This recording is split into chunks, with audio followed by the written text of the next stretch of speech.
Басқа да ақпараттар: биыл Жалағаш кентіндегі 5 көше күрделі жөндеуден өткізілсе, Ақсу және Қаракеткен ауылдарында электр желілері жаңартылады. Сонымен бірге Мырзабай Ахун ауылында дәрігерлік амбулаторияның құрылысы басталады. Бұл туралы халықпен есепті кездесу өткізген аудан әкімі Асқарбек Ешанов мәлімдеді. Биыл кенттегі Шаменов, Нұркенов, Панфилов, Бектібаев және Мысық би көшелеріне күрделі, ал ПМК 09 көшесіне ағымдағы жөндеу жұмыстары жүргізіледі. Ол үшін 643,6 миллион теңге бөлінген. Аудандағы бірқатар елді мекен тұрғындарымен жүздескен Асқарбек Ешанов тұрғындардың талап тілегіне құлақ асты. Жалағаштағы өзекті мәселені бірі өткел болатын. Дәуінбай учаскесі мен Жалағаш кенті аралығындағы теміржол өткелі мәселесі оң шешімін тапты. Осы айда жаяу жүргіншілерге арналған аспалды көпір құрылысы басталады.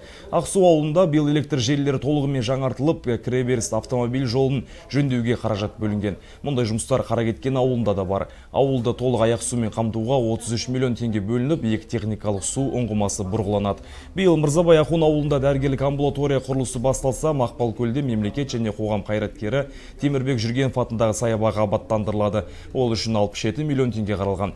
Кездесу соңында аудан басшысы ауылдардың әлеуетін дамыту мақсатында бірқатар тапсырмалар жүктеді. Сонымен бірге биыл барлық ауылдарда аяқ су мәселесіне баса назар аударылады, деді аудан әкімі. Жерасты суларын тиімді пайдалану үшін әр ауылда техникалық су ұңғымаларын қасып беріп отырмыз. Биылғы жылы міне Қаракеткен елді мекені мен Жаңаталап елді мекенінде техникалық су ұңғымаларын бұрғылап беретін боламыз. Қазір таңда мердігер мекеме анықталды, сәуір айында жұмыстар басталатын болады.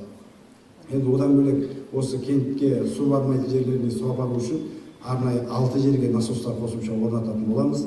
Оған бюджеттен қаржы бөлінді. Дәуінбай елді мекенінде 3 насос, Қазыбек би көшесіне бері қарай 3 насос қосымша орнататын боламыз.